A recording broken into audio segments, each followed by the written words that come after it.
IPL start అయి 17 సీజన్లు అవుతుంది. కానీ ఆర్సీబీకి మాత్రం ఒక్క కప్పు కూడా రాలేదు. ప్రపంచంలోనే బిగ్గెస్ట్ ఫ్యాన్ బేస్ సంపాదించుకున్న టీం ఐపీఎల్లో కప్పు మాత్రం సంపాదించలేదు. Indian star players, overseas star players ఎంతమంది ఉన్నా కప్పు అందుకోలేకపోతున్నారు. అయితే మరి ఈ దుస్థితికి కారణం ఏంటి? ఎందుకు ఆర్సీబీ ప్రతి సంవత్సరం ఫ్యాన్స్ కు నిరాశ మిగులుస్తుంది అనే విషయాల గురించి ఈ వీడియోలో తెలుసుకుందాం.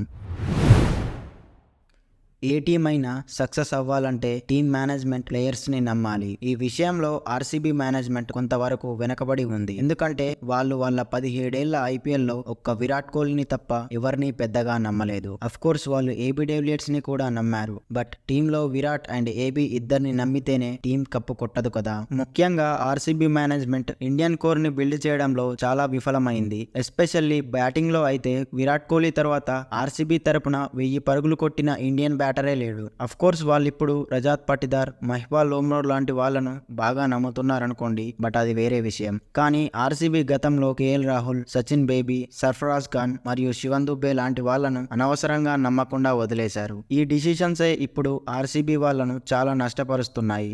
అదే మీరు సిఎస్కే లేదా ఎంఐ టీంలను చూసుకుంటే సిఎస్కే గైక్వాడ్ ను 2020లో తీసుకున్నారు. అతను తన ఫస్ట్ 2 మ్యాచ్ల్లో డకౌట్ అయినాడు. అయినా సరే అతన్ని టీంలోనే ఉంచారు. ఇప్పుడు అతను ఏకంగా సిఎస్కేకు కెప్టెన్ గా మారాడు. అలాగే ఎంఐ టీంను తీసుకున్న తిలక్ వర్మ, ఆకాష్ మధ్వాల్ లాంటి వాళ్ళను బాగా ఎంకరేజ్ చేస్తూ వాళ్ళను బాగా సపోర్ట్ చేస్తున్నారు. కానీ ఆర్సీబీ మేనేజ్మెంట్ ఈ విషయంలో కొంతవరకు ఫెయిల్ అవుతుంది. ఒక టీం ఒక మ్యాచ్ గెలవాలంటే ఒక బ్యాట్స్మెన్ లేదా ఒక బౌలర్ బాగా పర్ఫామ్ చేస్తే చాలు. కానీ అదే టీం ఛాంపియన్గా నిలవాలంటే మాత్రం టీంలో ప్రతి ఒక్కరూ మంచిగా పర్ఫామ్ చేయాలి. బట్ ఆర్సీబీ విషయానికి వస్తే ఇది పూర్తిగా ఆపోజిట్గా ఉంటుంది. ఒకప్పుడు Virat Kohli, AB de Villiers and Chris Gayle, ఆ తర్వాత విరాట్ కోహ్లీ, ఏబీ, మ్యాక్స్వెల్, ఇప్పుడు మళ్ళీ కోహ్లీ, మ్యాక్స్వెల్ అండ్ ఫాఫ్. ఇలా ప్రతి సీజన్లో కూడా కొంతమంది ప్లేయర్స్ మీదే ఎక్కువగా డిపెండ్ అవుతారు. ఒక్క 2009లో తప్ప ఆర్సీబీ ఎప్పుడూ కూడా కలిసికట్టుగా ఆడిందే లేదు. క్రిస్ గేల్ మరియు విరాట్ కోహ్లీ పుణ్యమా అని 2011లో ఫైనల్స్ దాకా వెళ్లారు. అండ్ ఫైనల్లో గేల్ తొందరగా అవుట్ అవ్వడం వల్ల మ్యాచ్ ఓడిపోయారు. ఇక ఆ తర్వాత 2016లో విరాట్ కోహ్లీ సెన్సేషనల్ బ్యాటింగ్ వల్ల మళ్ళీ ఫైనల్ కి వెళ్లారు. ఆ మ్యాచ్ లో కూడా సేమ్ 50 కొట్టిన విరాట్ అవుట్ అవ్వగానే ఏ బ్యాట్స్మెన్ కూడా క్రీజ్ లో నిలబడలేదు. ఇక లాస్ట్ 3 to 4 ఇయర్స్ చూసుకుంటే కోహ్లీ, మ్యాక్స్వెల్, ఫాఫ్ వీళ్ళు ముగ్గురే తమ టీం బ్యాటింగ్ భారాన్ని మొత్తం మోస్తున్నారు. ఇది ఇలాగే కంటిన్యూ అయితే ఆర్సీబీ ఫ్యూచర్ లో చాలా కష్టాలను ఎదుర్కోవాల్సి వస్తుంది.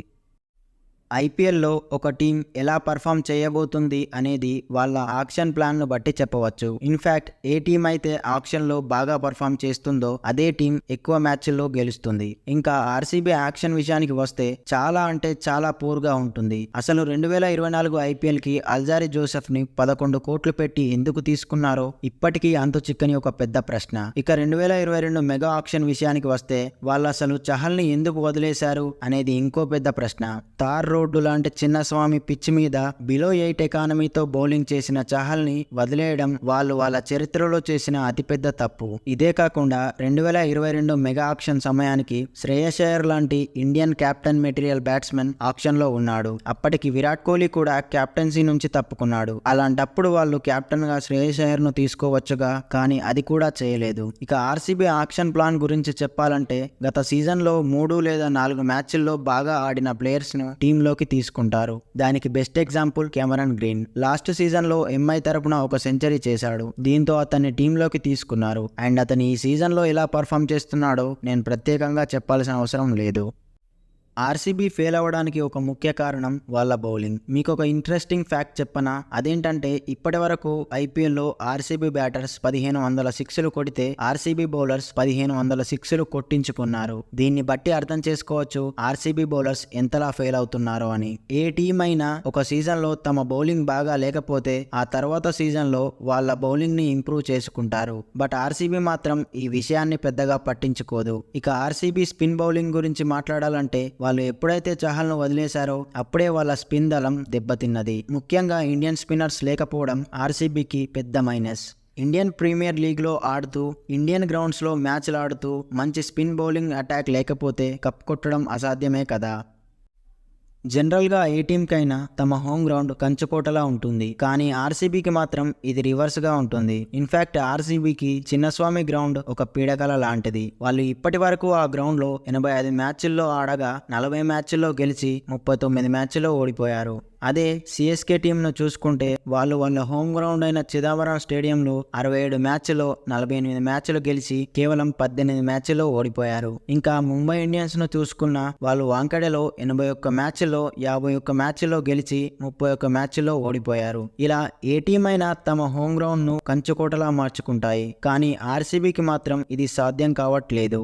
వాళ్ళు పిచ్ మరియు గ్రౌండ్ ప్రిపరేషన్ లో కొన్ని జాగ్రత్తలు ఖచ్చితంగా తీసుకోవాలి. పిచ్ను మరి బ్యాటింగ్ ఫ్రెండ్లీ కాకుండా కొంతవరకు న్యూట్రల్ గా ప్రిపేర్ చేయాలి. అలాగే గ్రౌండ్ లో బౌండరీ సైజెస్ ని కూడా కొంచెం పెంచాలి. ఎందుకంటే ఇప్పుడున్న డైమెన్షన్స్ వల్ల మిస్ హిట్ అయినా లేదా ఎడ్జ్ అయినా కూడా బౌండరీ క్లియర్ అవుతుంది. సో ఆర్సీబీ తమ గ్రౌండ్ మీద కొంచెం ఎక్కువ శ్రద్ధ పెట్టాలి, లేకపోతే ఎంత మంచి బౌలర్స్ ని కొని తెచ్చినా అది వృధా అవుతుంది.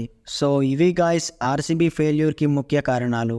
ఇంకా నేనేమైనా మిస్ అయి ఉంటే అవేంటో కింద కామెంట్ చేయండి. అలాగే ఈ వీడియో నచ్చితే ఒక లైక్ చేయండి, అది నాకు చాలా మోటివేషన్ ఇస్తుంది. ఇంకా ఇటువంటి ఇంట్రెస్టింగ్ వీడియోస్ కోసం మన ఛానల్ను సబ్స్క్రైబ్ చేసుకోండి.